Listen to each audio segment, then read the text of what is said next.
All right, Saturday, May 15th, I'm over at Nick's, Magic Nick, or Nick the Magician, we should say.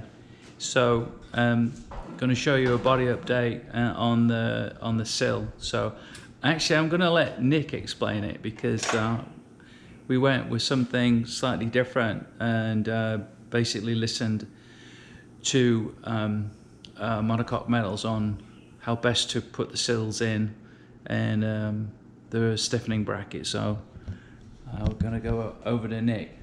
His mom's gonna be so proud of him. Oh, these are the gussets. These were made Whoa, by slow down, mine. slow down, slow down. Right, let me, right, go, there you go. Do it again, do it again. Are you ready? Yep. So these are Monocoque gussets they go under the rockers. This was kind of an idea he had. It's like a hidden subframe. His whole idea is to run these down either side across the tunnel and then behind the seat dishes. And we decided just to do the sides and use his gusset plates. So this is one all welded in. Right, let's just look at the front one. Right, so go on, explain on the front. So on the front, it's kind of just welded up. You attach it to the, what are those?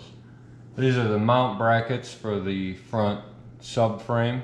You weld them to those, the insides of the plates. The space frame, right. Yep, and then it sits just above, basically the dimple running down in the the whole floor side right. of the inner sill. Right.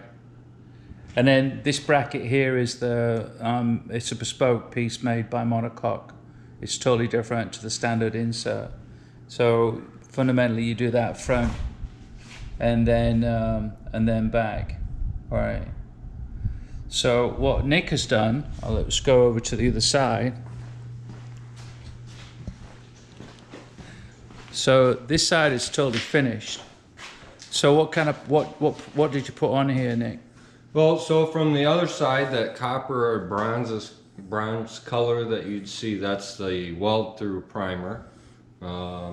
Put that down, do all our welding, and then go back and actually clean whatever's left of it. I believe that's a sem copper weld. They say you shouldn't leave it on, you shouldn't coat over anything. It doesn't have the adhesion properties, it's more for welding. So this side we went through when we were done with welding, cleaned up everything, scuffed everything down. This floor's got a really nice epoxy primer on it, so we etched that down in, cleaned up any of the excess copper weld, and then did a self-etching primer over top of that just to kind of seal it up. So once the outer rocker's on it, you'll never be inside here. So right. The couple extra minutes and the time to take to just kind of coat everything nicely, it'll just add to its longevity. Right. So you have to remember that when we took all of this apart, it was basically rotten on the sill side and then also on the floor side, like ultra thin. So now we have brand new metal everywhere. It's looking really good. Then what Nick is also working on right now, we'll try and get a view of it, is there we go.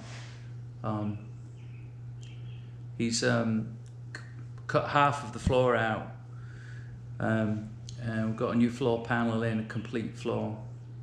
And so that once the rockers are on, then this will be the next job, right, Nick? Yep. Yeah, it's just kind of keep myself moving with things. A big thing with the weld through primers that everybody messes up on is the time.